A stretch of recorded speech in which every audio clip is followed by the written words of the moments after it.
Welcome to the Entrepreneurship Speaking Residency. My name is Damon Brown. Some of you already know me. Some of you don't.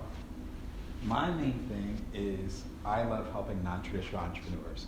So the people who are the side hustlers, the solopreneurs, the people who are stay-at-home dads or moms or parents who are trying to change the world while changing diapers, which is what I talked about previously this month. Or the people who have older parents and they take care of their older parents and trying to get their stuff off the ground. The people who are the people of color, people who are part of the LGBTQ community, the people whose voices might not be as valued within mainstream America particularly, but also around the world, as it's becoming increasingly clear that this discussion needs to happen worldwide, and helping them keep their priorities as far as what's important to them in their lives and why they're changing the world is that very priority. So how can you change the world and still prioritize the people or the things that you consider valuable in the world? How can you change the world without destroying yourself? That's what I do. And part of this residency is to talk about how you can do that. And we've broken it down into four different pieces. The first one is how to know. We talked about that in our first session. You have a great idea. How do you know it's great? How do you know it's worth pursuing? How do you allocate the resources, if you want to get fancy with it, to actually make it happen? And that comes down to three basic principles, which I'll cover in a second. The second one was how to show. So you have your great idea, you might even have a prototype. How do you get that to other people? That's a whole different process. Tonight we talk about how to grow. So you have the basic idea, pretty comfortable with it. You get it in the hands of other people. How do you expand beyond that? On the West Coast, we would call that scaling, right? And lastly, how to bring your worth, which that will happen during Small Business Day this coming Tuesday, because there's a lot of stuff happening that day.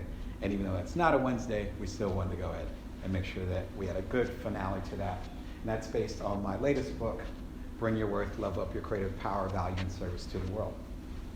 So as far as how to know, it really comes down to three basic things. The first thing is to do the simplest act. As we talked about, it could be you buying a $5 web domain and spending 5 minutes of your life. Let's say it doesn't go well. You spent $5, most of us can do that. You spent 5 minutes, which we have lots of minutes in our lifetime. So you start to pursue that thing. The nice thing about doing the simplest act is that it's easy to do, it's simple, and you also begin to start to get momentum. Momentum is the internal process, you moving forward. You don't want to have an external thing that's moving you forward towards your goal. You need to have an internal. Internal is an infinite thing. If you're looking for external validation, that can come and go. So doing the simplest act, you can get it done. The second part of that is completing that act. When you complete the act, you actually get more momentum. As I talked about in my TEDx Toledo talk about a year ago, you can go to damonbrown.net to watch that. When we get into this loop of perfectionism and things happen to be at a certain standard, then we tend not to complete them until they're at that standard. When we don't complete things, based on modern psychology and studies that have been done all around the world, we actually begin to lose energy. So those incomplete tasks that you have, I have a few of them too, so I'm not judging y'all, but those incomplete tasks, each of those tasks aren't only a place of what Brene Brown would call guilt and shame, where you feel ashamed about it, or you feel guilty because you haven't completed them. They're actually distracting you from you getting more things done. So they're not passive things. When you complete those cycles, when you complete something, then you actually get energy from them, which goes back to the first point. You take the simplest act, you complete it. That builds in momentum. If you have a long distance to go, you always have to take the first step. So I would encourage you to take that first step. The third thing as far as how to know is to go after the impractical. And as we talked about with the Taylor Swift rule, which was made famous by Gary Vaynerchuk, the entrepreneur, Taylor Swift will go out of her way to connect with audiences, even though she made, 10, 11 figures over the past year. She will still spend many hours on her jet plane and go to a bar mitzvah in Peoria to bond with that audience. But that builds her brand, that gives a personal connection, and of course that audience that is there will always be a loyal Taylor Swift fan. We have the opportunity to do that.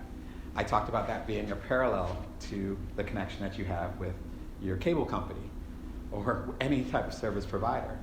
And you going through a phone tree is a very practical thing if you have a bunch of customers.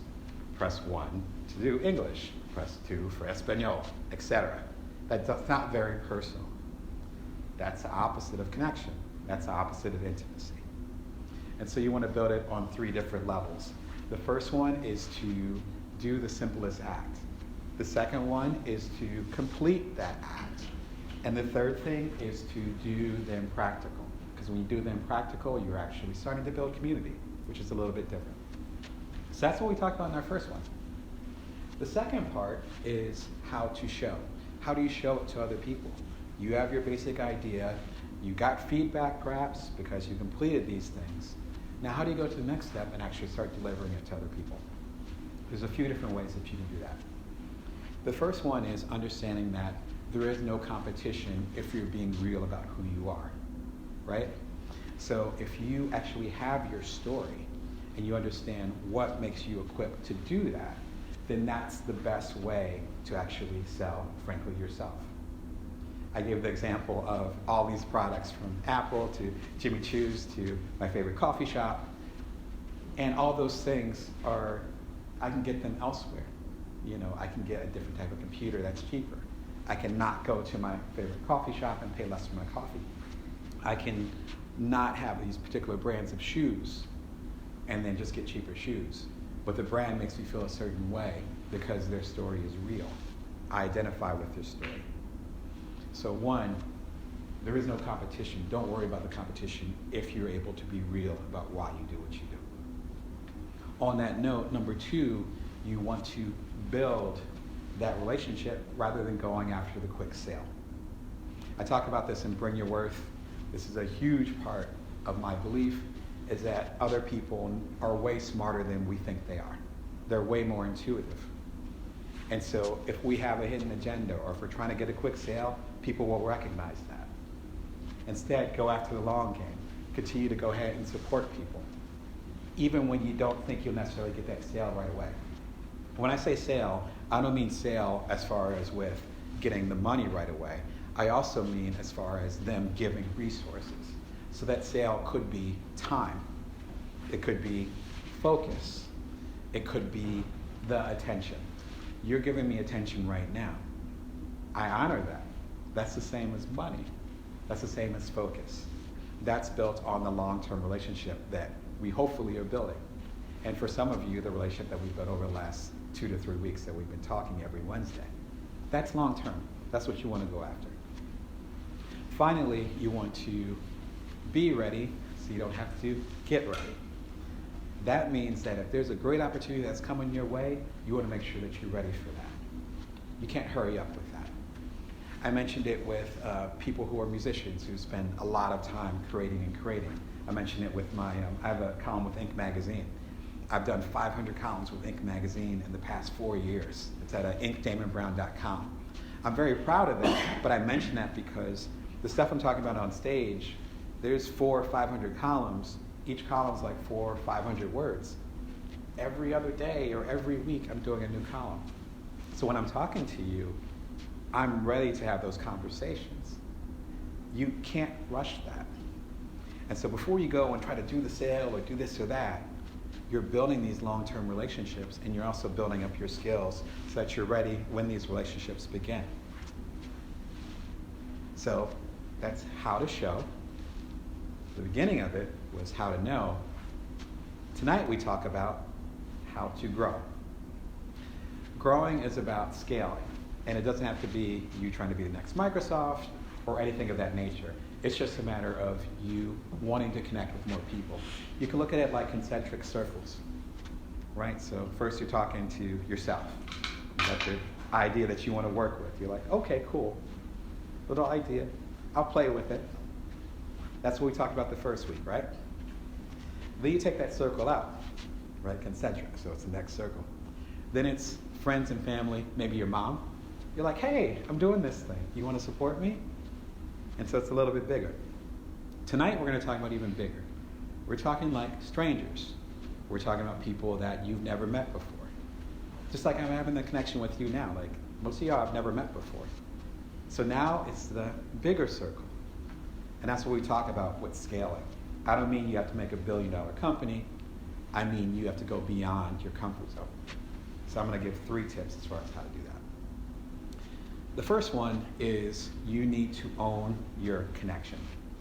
Own your connection. What I mean by that is the way that you reach your audience, you need to possess it. It's not a power play. It's a vision. And you want to be able to connect with your audience however you see fit. About 2 years ago, I actually decided to get off of social media. And we talked about that in the first session on how to know. And a couple things happened. Now, I talked about how my profit went up, which was crazy. Think about it. People always say, you have to be on social media. I went off of it for 3 months. My profit went up. I was able to curate things for my audience in a certain way. I was meeting people for coffee. I was making phone calls. I was doing emails, and it became very personal. The other thing that happened, though, was that I realized how dependent I was on social media. I'll give you an example. My latest book came out on February 7th. It was called Bring Your Worth, Level Up Your Creative Power, Value, and Service to the World. I had a launch on Instagram, and I'm only myself, so it wasn't a big launch. But I had my launch on Instagram, I had my launch on Twitter, on LinkedIn, on Facebook. I'm at Brown Damon, if you want to follow me on there. That's where I launched everything. And so that's where I launched. It was great. But the main place I launched was like right here, like what we're doing right now. About a month or 2 before the launch, around Thanksgiving, because again, it was February, around Thanksgiving, I sent an email to my email list, my handful of folks. Actually, more than a handful, I will probably say. And I was like, hey, I have this new thing coming out. I'm working on this book in secret for like a year. Honest truth. But it's coming. It's going to come on February 7th. It's already laid out. Do you want in? And people started pre-ordering. Now, I self-published, so that meant that I had my own systems and the money was coming to me. But not only was the money coming to me, but the investment, right? Again, the time, the focus, the commitment saying, yes, Damon, yes, you're going in the right direction. We want that. You're serving us. Then it went to the people that I connected with in the rest of the email sector, as well as the people I was meeting with person to person. In fact, a month before the announcement during Thanksgiving, I was doing a keynote in Sylvania, where I used to live up until recently, my home library over there.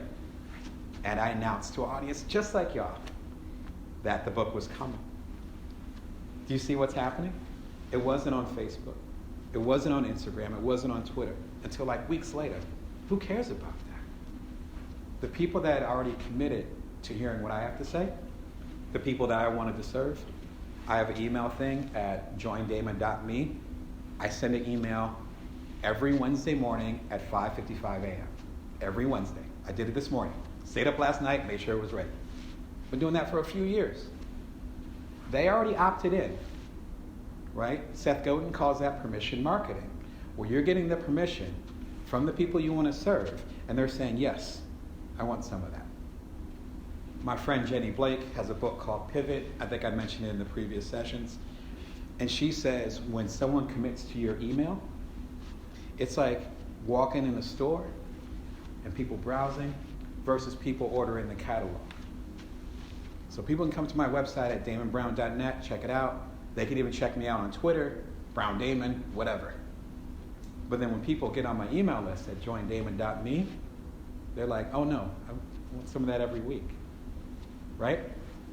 The reason why I give all this context is that in April, I believe, April or May, Facebook completely shut down. Do any of y'all remember that? It shut down in, I want to say late April. I was hoping one of y'all remembered so I can remember the exact date. So it shut down, totally random. It's down. Instagram, which is owned by Facebook, also shut down. WhatsApp, which is also owned by Facebook, I believe also shut down. They were down, no one knew why. No one knew where they were going to come back up. And I want to say it was for about 18 hours. The reason why I bring this up is that I'm cool with, if not friends with, people who have $1 million businesses. $1 million, 7 figures, 8 figures, I think by this point. And the main way they get their audience is through Instagram. Let's pause on that. So you got like 8, let's say 9-figure business, and Facebook is down for a day. How much are you losing? What if you had a big launch? What if it was February 7th, which was the day my book came out, and I was totally dependent on a third party? And they were like, nah, Damon, not today. No. No, you're not going to be able to reach your audience. I compare it to owning a home versus renting one, right? So you can have 1 million followers on Facebook and Twitter. It doesn't matter. It's timeless. You could be talking about MySpace or whatever back in the day. Same conversation. You're renting that audience because the landlord can turn it off at any time. But if you're meeting in person, I do keynotes, but if you're doing a keynote, if you're just chopping it up with people at the local community center, no one can take that away. It doesn't matter what's going on with electronics. And with Cambridge Analytica happening, and with the presidential candidates talking about breaking up big tech, have y'all been following this? You really want to rely on that to connect with the people? Is that what you want to do? So I've talked about this in previous sessions. We've had extensive conversations during the Q&As. But you don't want to depend on that. So number one, you want to own that connection. Get your hand on the tap. The second thing that happens with that, though, is that you're able to connect with your audience as much as you want to or as little as you want to. The reason why I connect with my audience every Wednesday at 5:55 a.m. is I spent years trying other things. I did multiple emails during the week. I tried doing it late at night. I tried to do it early in the morning. No, right in the morning, 5:55 Eastern time. So it hits people midweek, because my stuff is about helping people through their particular struggle or challenge. It's the middle of the week. We're dragging a little bit. Wednesday's work. Hit them in the morning, because it's before people do their work, or for my night out friends on the West Coast, that's before they go to bed. They might have just got back from having a drink or going to the club or whatever, and Damon's there waiting for them, right? Back when I was in Silicon Valley several years ago, it was around the beginning of Twitter. I want to say 2008. Twitter began, I think, 2006. It really started to take off. And it really took off by the time I got over to San Francisco. Everybody was getting on that platform. Now, I've done 2 startups. One was called So Quotable, which allowed you to capture people's quotes. You have a good quote to say, or you have something interesting to say, I can capture it, share it with the world. Twitter was one of my main ways of building my app. That app got me on the TED stage, doing a TED Talk. That TED Talk got the attention of a friend of a friend. I ended up becoming the co-founder of an app called Cuddler, which connected people for hugs. That app got super popular. We had 250,000 users. We're on the cover of the New York Times and Wall Street Journal. Ended up selling the app 11 months after we launched it. We bootstrapped the whole thing. And I did that while I was a primary caretaker of my first baby, who had just turned 2 around the time that we sold the app. That's part of the reason why I'm speaking to you today, because these, like myself, these are the non-traditional entrepreneurs, the people that don't look like or act like or have the same priorities as a Mark Zuckerberg or Elon Musk. My point is that Twitter ended up being a big part of both So Quotable and Cuddler. It was an open platform, to use a tech parlance. And then something happened. Twitter got a lot bigger. They changed leadership like 3 times in like 2 years. There's a great book called Hatching Twitter, which I highly recommend. It's called Hatching Twitter by Nick Bilton, and fabulous book that talks about the inner workings of this. So they had some turmoil. They changed their priorities, and they got big enough. And when they got big enough, then they started to turn the tap a little bit. And they said, you know what? You can't just come on our platform. You can't build your business on our platform. You need to go through these hoops. No, you can't post on Twitter that many times using your app. You can only post, let's say, 50 times a day. If that's your business model, well, it's our platform, so you're going to have to change it. Do you see the pattern? And so suddenly, if you built your business model based on this, if you had your 9-figure business, I can't emphasize that more, 9 figures. That means you're pulling in, what, like 5 figures a day? Right? So you're looking at 5 figures suddenly going just like that. What are you going to do? You can't control the message. You can't connect with your audience. That's the pattern here. Again, I was there in Silicon Valley. I saw how it affected businesses like my own. So the frequency that you can actually connect with your audience is different. If I want to have coffee with you right now, I can do that. I don't need permission for that. That's a key part of scaling, being able to connect with your audience how you want, when you want. Lastly, when you actually own the connection, you're able to communicate and serve your audience in a way that you couldn't do otherwise. About 1.5 years ago, as I mentioned in previous discussions, I felt disconnected from the non-traditional entrepreneurs that I wanted to serve. So I got off of social media for an entire business quarter. I shared some of that. Before I got off, though, I connected with everyone and I said, hey, I know this isn't my Wednesday email, because again, I had that consistency, so I apologize for that, but I have a quick question. I literally have a 1-question survey. 1-question survey. I swear, it's nothing more than that. Click on the survey, it's multiple choice. Let me know how I can serve you, because to be honest, I'm not sure.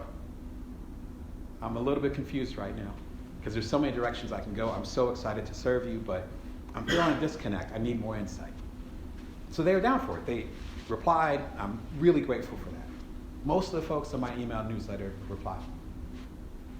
Nearly all of them asked for one thing, which is great, right? So I wasn't doing 15 things at once, thank God. I ended up creating that one thing, which was an online boot camp that I ended up doing through teachable.com. It's still available through, if you go to paylansing.com, then it's still available. People are still going for it. Very similar to my book.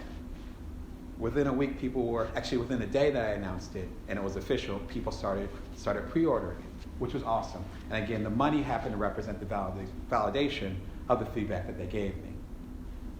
There was other feedback in there that didn't quite make as much sense. But without that 1-question survey, I wouldn't even know that. If you go to Facebook or to any of the major platforms, you can reach your audience, but it has to be within this structure, right? You do a multiple choice, it has to be in this format. I have people who have fascinating businesses that have to do with politics or sexuality or whatever, and they wake up one morning and their stuff is banned. They can't do an ad. They can't do a survey because, the founder of this company or the legislation over here said, no, you can't talk about that. I have a question since you mentioned disconnecting and connection with the audience about everything. I noticed that nowadays, you don't know how to really social connect with each other on social media. And what's your thoughts on that? Absolutely. Yeah, I will get into that for sure. I have a Q&A at the end, and if you go hold on to that, yes, I got a lot of thoughts on that. So thank you. That's a really good question. There is that disconnect there, which is part of the argument, where that disconnect is coming not only from the audience itself, but from the people who are trying to reach that audience. And my focus today is more on the latter, as far as how we can reach the audience. But I think the other direction is extremely valid too, because people are starting to unplug. And you do have that need for, that's why y'all are here. I mean, you could be watching this as a video. Why are you here? You're here because you want to have that connection, that conversation, connect with other people in person. We're craving that. And so that really goes back to this first thing, own your connection. This is part of me owning my connection. It's like, no, I want to connect with you in person. I'm going to fly here and talk with y'all. That's part of owning my connection. So that's part of learning how to grow. So number one, own your connection. Number two, I love this one. I can't help but smile. Money is not the thing. Money is not the thing. Money almost always masks another issue. If you're trying to grow, you got money issues, you probably got another issue that's being masked as a money issue. I'll give you an example. I was at a conference, go to a lot of conferences. Obviously, I love talking to people. I'm talking to someone, very successful person. They have an idea. And they're like, yeah, I have this idea. I've been sitting on it for a little while. And of course, my ears start to burn. And I'm like, oh, yeah? Okay, so what do you need? Like, how can you make this happen? How can I kind of help you on your journey or whatever? So they tell me about the idea, which I love that they trust me with it. And I'm like, that sounds great. Okay, so why aren't you doing it? Like, I felt like I missed something. And they said, well, I need money. It's like, okay. So what do you need to do? They're like, well, I need money. Like, okay, let's say I had a blank check right now. I'm trying to help them through it. I'm like, let's say I had a blank check right now and I gave it to you. Okay, then what? Then what? And they were like, well, and they get into a little bit of specifics, but I'll keep it general. They said, well, I need a developer for this part of it. I'm like, okay. And I need a marketer to do this part because I want to get the word out. Like, cool. All right, so you don't need money then. You need a developer and you need a marketer. So they kind of looked at me. I'm like, all right, so you own what you're doing. It's an idea now, but you own it. That's considered a real thing, 100%. There's no investors. You're not splitting it up. So you own 100%. You might have the resources, but you don't want to spend those financial resources on it. That's resistance that I'm feeling. And then lastly, if you're 100% in control, then you can share some of that. So you could take on a developer, right? And they're going to do the development, and they get like a share, like a piece of the company, like 10%, 20%, whatever feels good to you. Or you can do the same thing with a marketer and say, hey, can you market this? Or you can come up with the money and do a flat fee, but whatever. Like you have a piece of that. And they said, well, and I said, okay. They said, well, I want to keep the whole company. Do you see that? It's not a money issue. It's a power issue. You see what money does sometimes? Not to put too much power into money, not to throw it on money, because there's other things that do that. But it's not really a money issue. But it's easy for us to point to it and say, no, it's a money issue. No, it's a power issue. It's a control issue. You don't want to give up control of your idea. And that's okay. But you can't really address it until you take money out of the equation. And so for a lot of the people that I work with, I'm a coach, so a lot of people that I work with, they say that money's the issue, and we had that first session, and money's not really the issue. Now, money's important, but it's often not the issue. So we can't really go deeper until we kind of put money, frankly, off the table. The cool thing that happens when you take money off the table is that you can actually have a robust and interesting product without all the fat. When we had co-founded Cuddler, that was in 2014, we spent the summer on it. 3 people who worked virtually, so I was based in San Diego at the time, another founder was up in Montreal, and another one was over in the UK, Bath, I believe, right? We're doing the virtual calls and all that stuff. I got my baby at home, so I'm waking up early in the morning, 3:15 to be exact, to have 4 a.m. meetings before my baby gets up to go ahead and start co-founding this company. And so I'm building from that. Don't have a whole lot of resources. None of us had a whole lot of investment or anything. In fact, we had no investment. aside from what they would call sweat equity, which some of y'all are familiar with. Some of you are doing sweat equity now, even if you don't have a term for it. So that's what we had. We didn't have any backing. We didn't have a whole lot of money. We didn't have a whole lot of time. At least I didn't. And so we ended up making what we call the MVP, the minimal viable product. That thing that you end up creating just to get it out there, and it hits the minimum specs of what the user or the customer needs. So we end up doing that. Now, we did a whole lot of ground research. So when we released, right before we released Cuddler, we ended up connecting with people who were part of our target audience. And we had a wide audience. And they were using the app all summer, giving us feedback. We got this long list of feedback, kind of like the one question survey I just talked about. So we got this long list of feedback. And it's like, okay, we can do this, but we have to do this, right? This will be amazing. We're going to save that for 2.0, right? We're going to use that for the next revision. We don't even know if people are going to be, if this is going to be a hot product. Like, this is before we launch. We don't even know. So why don't we focus on doing the very best that we can with the things that are absolutely necessary? Let's build on that. Now, what's funny is that we end up launching the MVP. That's the one that had 100,000 users within the first week. And that's the same one that got to 250,000 users within a couple of months. That was the MVP. If we had a whole lot of venture capitalist backing or had like a rich relative that just kind of dumped money on our desk, which wouldn't be a bad thing. But that challenge in itself, because our resources were limited, it forced us to focus. What do we absolutely need to do for our consumer? We trimmed off all the fat.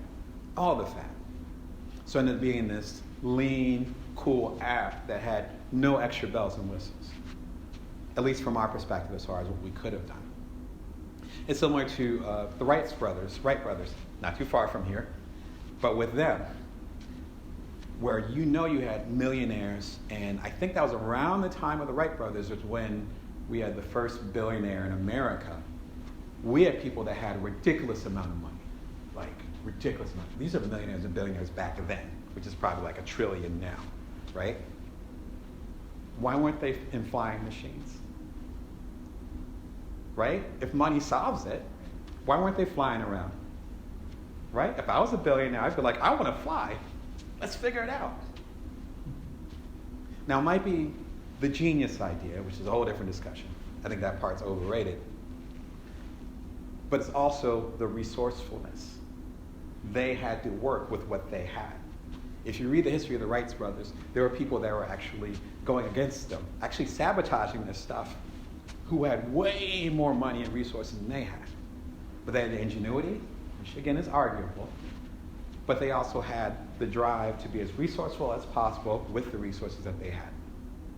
When you take money out of the equation, and some of us don't have a choice, or we don't have a whole lot of money, then suddenly this starts to open up, and you start trimming off the fat. I experienced that firsthand. So take that limitation as a blessing. Be more resourceful.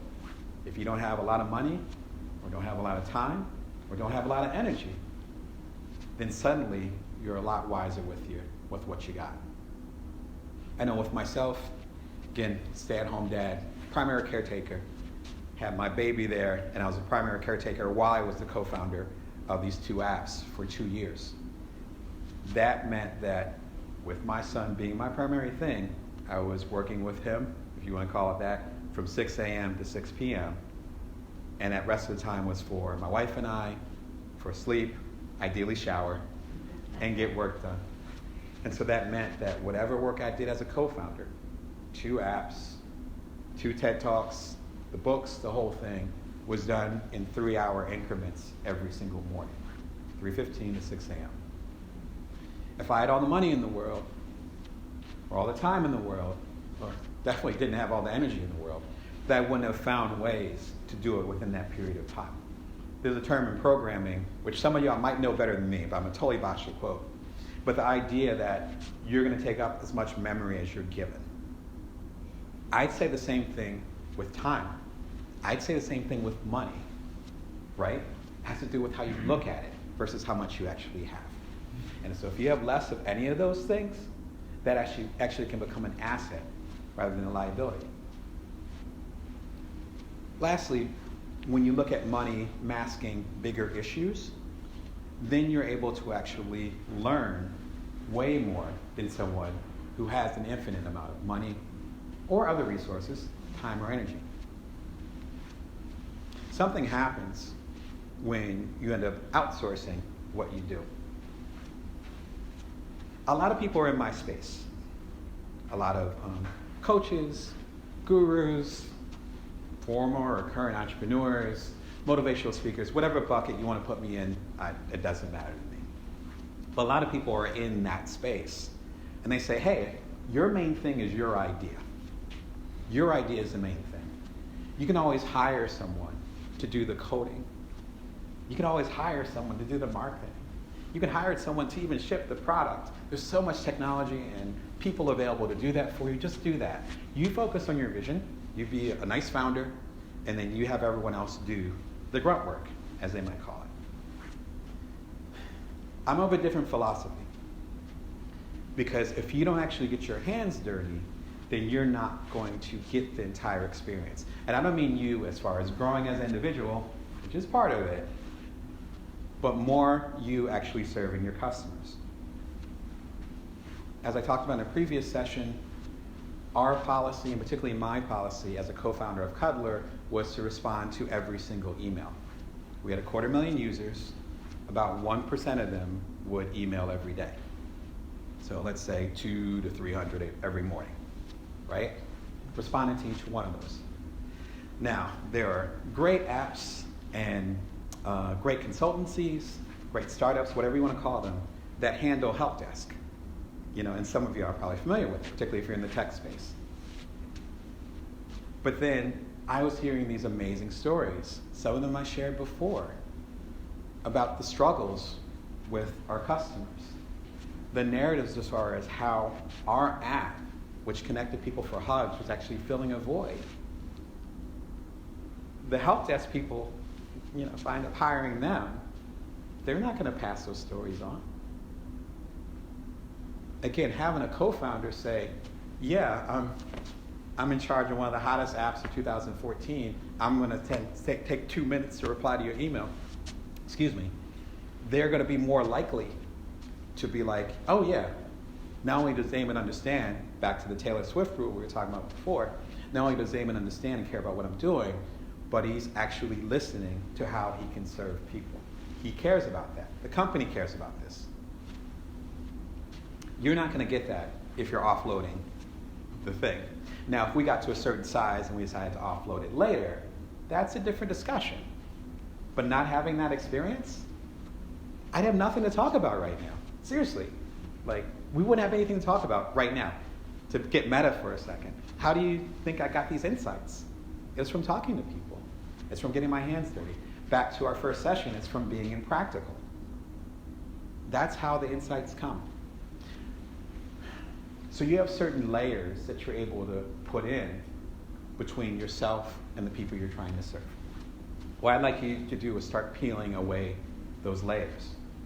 Putting it away, putting it away, putting it away.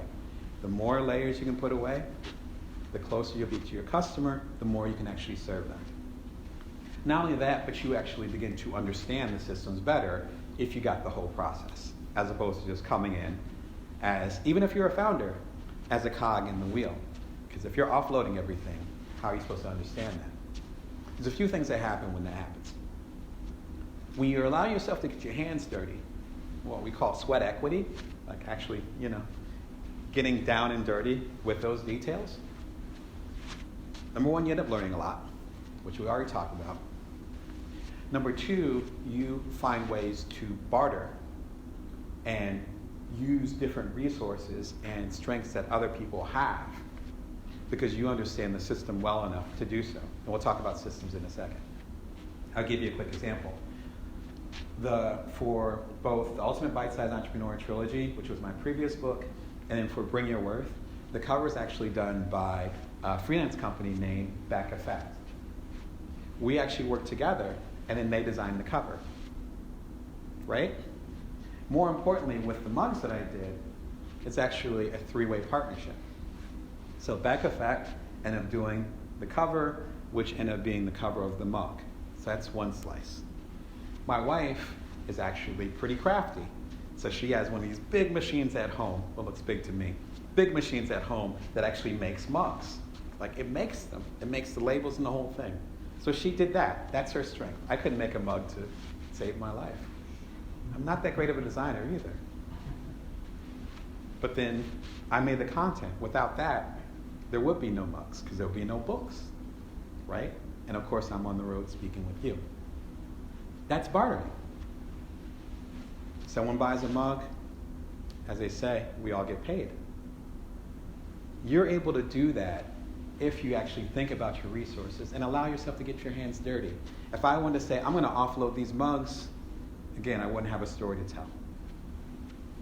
Another example of this is for the audiobook of Bring Your Worth. I reached out to a good friend of mine. He goes by the name of Purple Fluorite. And he is a musician that focuses on instrumental music. You can look up Purple Fluorite online. He's actually more prolific than I am. And so I've done like 5 books in the past 2 years. I think he's done like 10 albums, like seriously. And, they're great albums. So I listened to one of them and I was like, I'm working on this audiobook for Bring Your Worth. This, because I'm really into music, as we've talked about before. I was like, this little snippet's kind of hot. Would you be okay if I just took like this 10-second or 15-second snippet, kind of like a sample, right? If you know hip hop, that little snippet, and I use that to intersperse, between the chapters of my book. There's 3 big chapters in Bring Your Worth. So I was like, can I put that in between? And I'm like, I will go ahead and once it gets to a certain sales level, then I'll start giving you a cut. Right? I'm not a musician. And he was like, yeah. We did a contract. I love contracts. Even though he's my friend. Did a contract. We did it. Hooked it up. About a week later, I'm talking to him. And he's like, you got that audio? And I was like, yeah. I was like, I'll shoot it over to you. He made a song. Same contract, the other direction. It's called Bring Your Worth. It's on like Spotify right now and iTunes. Like, you can buy it right now. That bugs me out. I used to be a DJ, which y'all know if y'all came to the previous things. I used to be a DJ. That bugs me out. Right? I got little boys at home, 3 and 6, and they're playing daddy's song. Like, it makes me emotional. But seriously, but that's the level of bartering. If I had all the money in the world, then I don't know, I'd contact Timberland and be like, yeah, can you make me a beat? Say I wouldn't. Say I wouldn't, right? So go ahead and do that. And it's like, here's $1 million. I don't know how much he's charging nowadays. Here's $750,000. Here you go. And he'd be like, all right, I'll get to it. And then a year later, he'd get to it, and he'd be busy with other people. And does that sound very personal or intense? So you use your book. You said you were making a book and you used a sample of his beat, and then he turned around And flipped it. and what, made a song out of your book? Out of my audio book. Yes, sir. Yeah, so to kind of break it down even more, I do my own audiobooks. And so I was doing the audio, just literally reading Bring Your Worth out loud. Recorded the whole thing, and I was like, it needs something. I want to do something different. I like doing things different. Like, I want to do something different. And I remember, like, my really good friend, I'm like, he has, like 10 albums. And I remember this one song that wouldn't get out of my head. I'm like, I wonder if he'd let me use a snippet of that. And so I'd have, like, you can get it right now, but if you listen to the Bring Your Worth audiobook, it'll be like an entire chapter, big section, and then it'll be his music for like 10 seconds, like an interlude. And then it'll go to the next chapter. And it happens like 3 or 4 times, right? And so then, once I was done with the audiobook, he flipped it on me and he said, let me hear the audio. And he took a snippet of my audiobook, made a beat around it, an original beat, and then got it on Spotify, on iTunes. I think it's on Pandora. I think it can randomly come up, like, on that level. How crazy is that? But again, if I had all the resources in the world, I love my friend, I'd be calling Timberland. Absolutely. I'm like, nah, he's great, but instead we end up having this mutual exchange. That's bartering. Classic. What we used to do before money, right? So bartering's older than time. But in us bartering, I'm exposing him to a entirely different audience. Like, I've been talking about him for 5 minutes. Purple Fluoride. Go check out his music. And then obviously, his audience is being exposed to me. Quite literally. Taking a snippet of me saying, which is similar to a keynote, taking a snippet of that book, and then putting a beat under it. That's amazing. But that wouldn't have happened if we weren't being realistic about the resources that we had and finding creative ways to work together. That's one of the benefits if you have a limited resource. Again, energy, time, focus, or money. Suddenly you get a little bit more creative. Back to the Wright brothers, right? Lastly, when it comes to the money thing, not only do you get that, but you also get an opportunity to actually figure out who you want to hire. This falls into the scaling thing. So let's say that tomorrow, I don't know, I'm a big Brene Brown fan, as some of y'all know. Brene Brown's like, hey, Damon, come through. And I have a venue of like 500,000 people down in Texas. She's in Houston. See, I already know where she's at. She's down in Houston. She's like, come down. It's 500,000 people. Come through. And I'm like, oh, okay. Okay, well, I'm going to need to make more books. And I'm going to need to do this and that and the third. But I also, if I needed an assistant, or if I was suddenly at a different level, and I'm like, I need other people to do this. I need to pass this on. I can't book my own stuff because now I'm on stage with Brene Brown. I can't print off the books because I'm on the road. Right? Then how would I know whom to hire? How would I know that? Again, be ready before you have to get ready, right? How would I know that? Well, I know what it takes to publish a book. This is my 23rd and 24th book. I got the systems down, which we'll talk about in a second. So if someone came up and they were like, yeah, Damon, I want to be part of your team. I'm like, well, these are the skills that are necessary. How would I know that if I've been outsourcing it the whole time? How would I know frankly, the errors or the gaps, knowledge gaps, as they say in the teaching world, those knowledge gaps that someone I hired had if I didn't actually have the knowledge myself? That doesn't mean you have to do everything yourself. That's not what I'm saying. What I am saying is that you can learn when you actually do things yourself. Again, don't look at that as a bad thing. I'm trying to flip over that narrative, right? So when you get that opportunity and you need to scale, and if you're fortunate enough to do that, you got to know your work. How are you going to hire the right people? How are you going to hire people that you trust? How are you going to know the certain warning signs? You only know that if you actually been on the path yourself. Otherwise, it's kind of a luck of the draw. Does that make sense? So number one, you really want to own your connection. So owning the connection that you have with your community.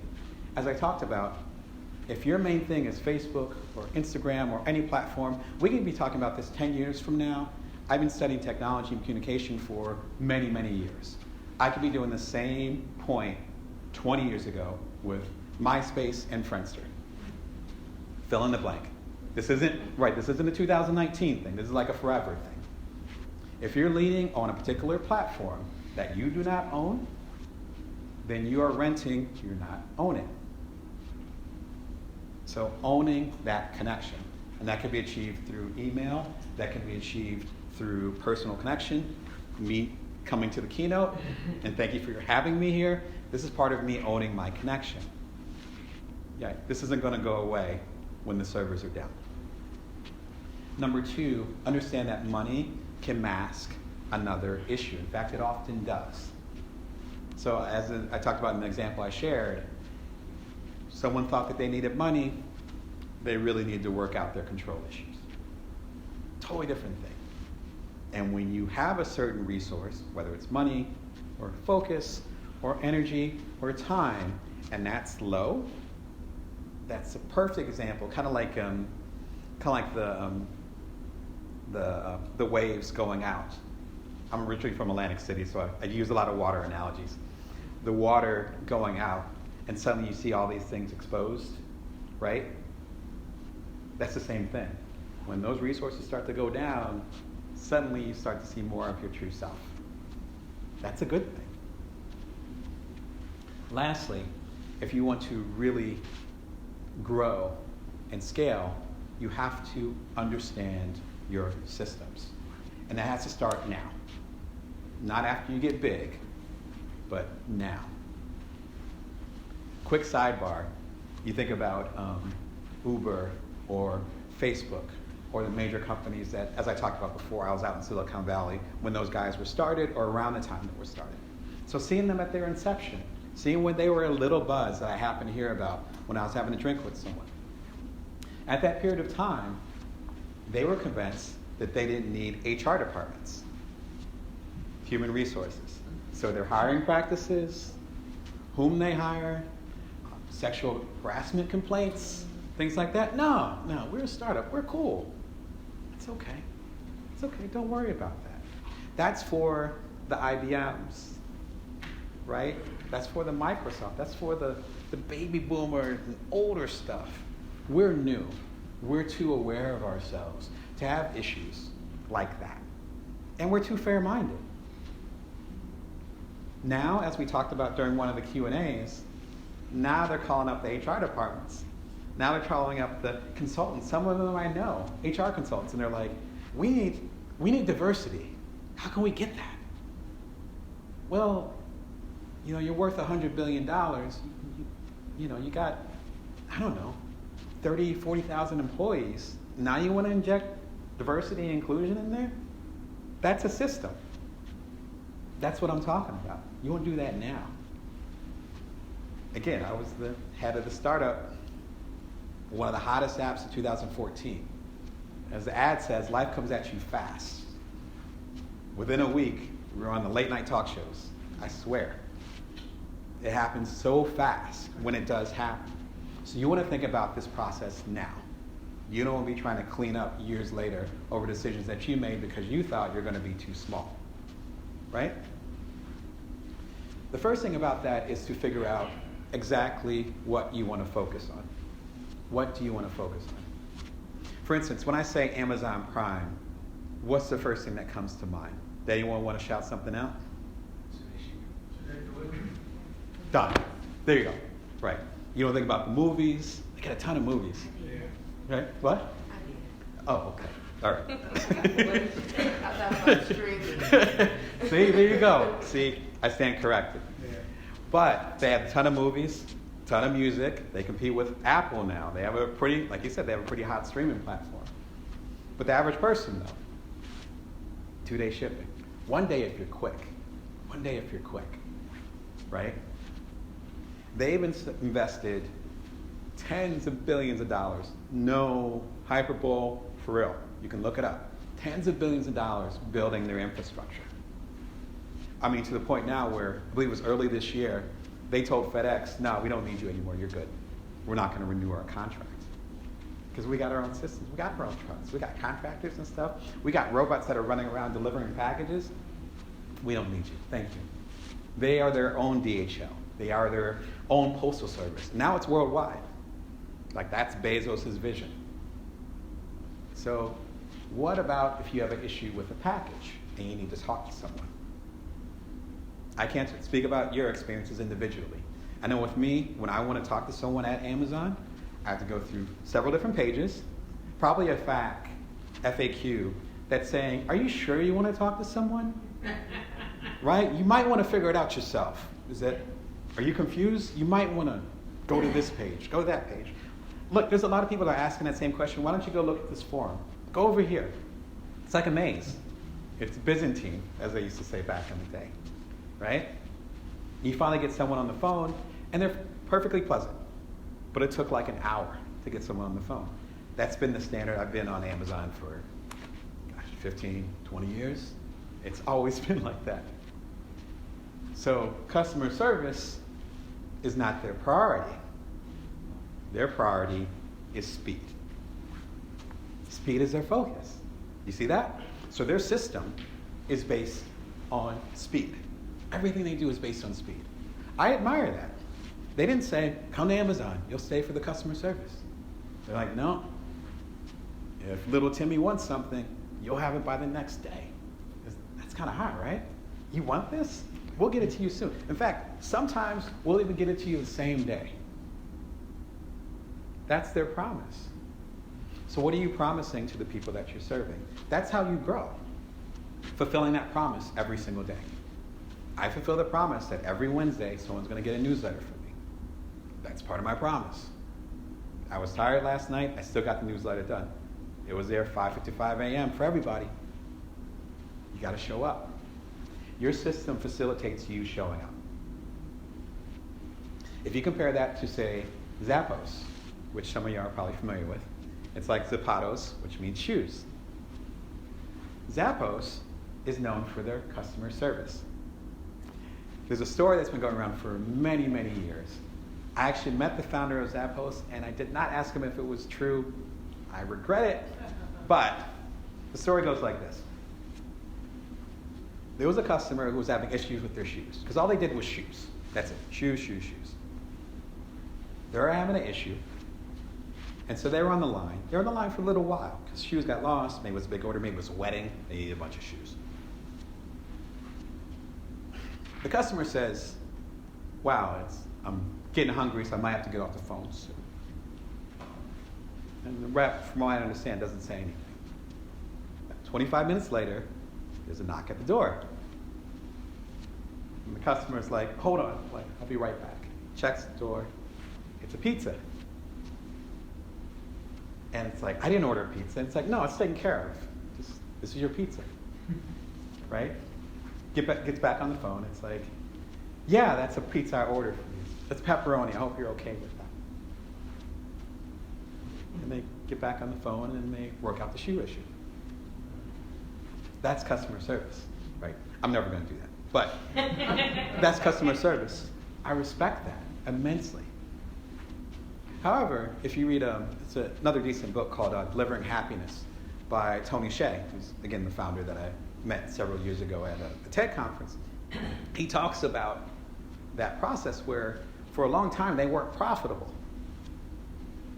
Customer service is expensive. Again, back to the impractical. Do you think it was impractical for them to stay on the phone with this person for 2 hours over a pair of shoes or a few dozen shoes? It could have been 1 million shoes. Spending an hour with them and then getting them pizza? That's not practical. But they're known for their customer service. Their system is built in there. To give you some insight, if you work with a normal, big, large organization or company, with their customer service, they're going to say, hey, it's almost like a metric. You need to hit these many customers. We have these many calls coming in. So you need to make these many calls. And so if a customer is taking too long, you're going to have to wrap it up because you need to hit your numbers. That's the conversations that are happening in most cultures, right? That's why, again, you contact your cable company and it feels kind of remote. That's because they have their numbers that they have to hit to be profitable and or sustain their business. Zappos threw that away. They said, if you need to be with a customer for 2 minutes or 5 hours, doesn't matter. Because customer service is our thing. Customer service is our focus. Customer service is what or how we build our system. So before you even get into that mindset of saying, I want to scale, I want to be bigger, I want to do all these things, you have to figure out what that system is. But the only way you can figure that out is figuring out what you want to focus on. Amazon ended up acquiring Zappos it's one of the first billion-dollar acquisitions about 10 years ago, I think. I don't think it was a coincidence because Amazon knew that their focus was not customer service. So you want to figure out what you want to focus on. The second thing is that you actually want to figure out what you're willing to let go of. In an earlier session, we talked about being comfortable with people saying no. Accepting that you're not for everyone. If you're for everyone, then you're the equivalent of McDonald's. Unless you're, under 16 years old, You're not going to be like, oh my gosh, I'm going to go to McDonald's. I cannot wait. Because it hits a certain demographic, and once you get to a certain point, you realize that there's other food available out there. But if you end up being the McDonald's of whatever you're doing, there's a general, no offense to the McDonald's fans, there ends up being a general blandness. And you go to any McDonald's all around the world, and it'll be the exact same food, except for Japan, which is amazing. But ends up being pretty much the same food. That's on purpose. They didn't want to offend anybody. I encourage you to offend people. I encourage you to offend people. You're not going to be for everyone. Right? I talked about that in regards to my own business, as far as being a coach to everyone. No, I'm not a coach to everyone. I'm a coach to people who are side hustlers, solopreneurs, people who are trying to break new ground.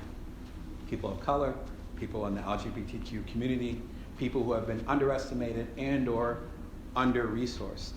Those are the people that I'm supporting. I'm rooting for them. Everybody else is cool. It's just that's not my business. That's not whom I'm serving. That offends some people. That's okay. My systems are based around that, not around pleasing everyone. The last point, which is pretty simple, and it comes from an idea from James Clear, who has an interesting book called Atomic Habits, about making small incremental changes. I haven't read the book yet, but I've seen him interviewed several times. I've even mentioned him in my Inc. column, again at inkdamonbrown.com. So I've mentioned him a few times there. And he talks about making incremental changes, atomic. If you think about the atom, we're made of atoms, they're super, super tiny. So making tiny adjustments. I interpret this as finding out the 1% you can change so you can have a 10% difference. Finding out the 1% of your business that you can change so you can have a 10% result. Making things better. Super simple example. I do a lot of coaching. I charge a few $100s an hour to start. Someone's interested in my coaching. I would go and email with them and be like, awesome, thank you. Again, this is how I'm serving the world. So I'm like, I'm pumped. I'm like, oh, I can't wait to start working with you. Again, I don't work with everybody. So if we're having that conversation, I'm like, yeah, I'm so down to work with you. Let's get it. Where do you need to go? Let's start with the first appointment. When do you want to meet? It's a 45-minute slot. Let's go. All right, well, how about Thursday? Okay, well, Thursday's okay, but it'll have to be at night. All right, well, I got my kids going on doing this and that, so how about Friday? Well, I don't know about Friday, but is Saturday good? I don't know about Saturday. Emails. I know some of y'all have been there. Emails on emails. The emails have emails. It just keeps going. I mentioned my rate, and I mentioned the 45 minutes that I spend with a client, because that's the amount of time I spent with those emails. Half an hour. No lie. And I'm a fast writer. So I've wasted literally hundreds of dollars just trying to set up an appointment with them. I found out about a website called Calendly. It's calendly.com. Not an endorsement, just what I use. And I can put my calendar in there. It syncs with my main calendar because I have a family calendar, personal calendar, business calendar, other calendars, and they're all on top of each other. And in there it says, Damon's available for these slots. Someone wants me to coach them or work together. I'm like, cool, here's the link. And then that's it. That's not even 10% improvement. I'm talking like 75%. I literally sleep better at night because I'm not afraid that I'm going to get an email and then try to figure things out and all that, and I'm missing something. I get a little notification. It says, hey, so-and-so is in this slot. I'm like, cool. And I'll shoot them an email and be like, yeah, sounds like you signed up. Thank you. All right, I'll see you on Tuesday. Simple. But then that also allows me to focus on what I like, right? My focus is presence. That's why, again, I used to live in Sylvania. Now I live in Las Vegas. I flew all the way here to talk to y'all. That's my system.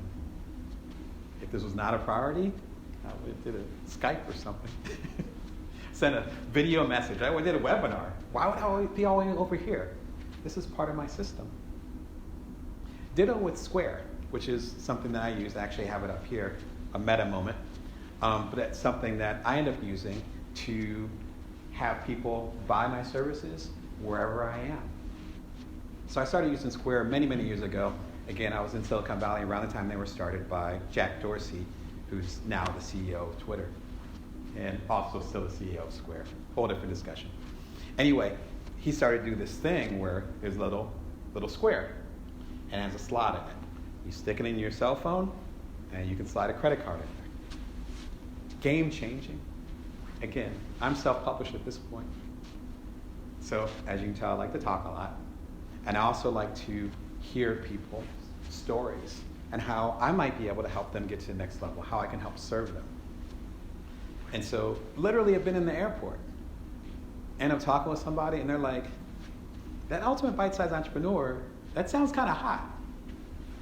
Do you have a copy on you? You know I got a copy on me. It's like, yeah. Let me check. Yes, I do. Right? It's like, how much is it? It's like, well, it's 30. Okay. And you know nowadays, particularly, again, on the East Coast and the West Coast, folks don't have any money, right? So it's like, well, I have a Platinum Amex. Can you do something with that? And I'm like, yes, I can. That's part of my system. But it's also enabling me to be fully present, right? It's not fumbling around. I'm looking people in the eye. I'm continuing the conversation while we're doing whatever we're doing to help them get to the next level. You see how that all comes together? It's all connected. It's not just technology. It's not just this thing that makes life easier. That has to do with what my main focus is as a business, as a person, as I'm trying to serve the world. There's been so many instances, and I'm sure I mentioned this in another session. I think it was during the Q&A, where you'll be talking to someone, and I know some of you have been there, and they'll be like, yeah, that sounds kind of hot. I want that. And you'll be like, cool, I will hit you back up, or why don't you email me? Send me a text, whatever. And then as soon as I get more, or as soon as I'm able to get the money to give you the change for this, then, then we'll do that. And I'm like, awesome, give a handshake or a hug, whatever the situation is. 99.9999999% of the time, that exchange will never happen. They won't email me, or they won't text me, or it'll be on my end, and I'll forget about it. It happens. So then that connection is lost. Now that I have systems in place, again, owning the connection, it's not just you being off of social media. Social media is great. Nothing wrong with that. And it's not a matter of you having a certain amount of money, and then you can have this connection with the people you want to scale towards. No, that's not it either. And again, it's not just, I want to have a system because I need a system in place. No, you don't want a random system. Zappos system wouldn't fit Amazon, because Zappos doesn't care about the delivery as much, right? They don't care about the speed. And Amazon's, or Zappos system wouldn't fit on Amazon, because Amazon's focused on the speed. They could care less about the customer service, right?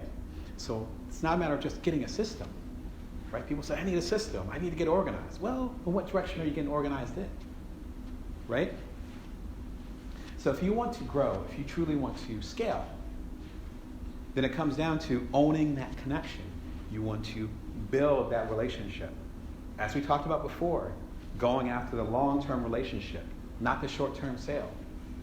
Things come and go. But if you have that relationship, folks will be with you through those ups and downs, even as the market changes. Because again, if you're real about the story that you're telling, then people will recognize that it comes from not even necessarily a good place, but that you're driven to actually serve them. Just like I'm hopefully conveying to you right now. Second, understand that money often masks another issue. We talk about having a money issue, we're really talking about this stuff that we need to get done that we're not sure how to get done. Either because we're not comfortable giving up certain things, as I talked about in my example, giving up power or control, or it could be because we're not being resourceful enough with what we currently have. Lastly, understand that you need to have systems, and you need to have them soon, if not yesterday. You building something small, you building something big, it doesn't matter. Because without systems, once you start to scale, and it could be from 1 customer to 10, suddenly things will start to fall apart. And you don't want to be a Uber or a Facebook or whatever that's trying to retrofit your million or billion or trillion-dollar company into something that you should have been doing in the first place. And those are my thoughts. Thank you.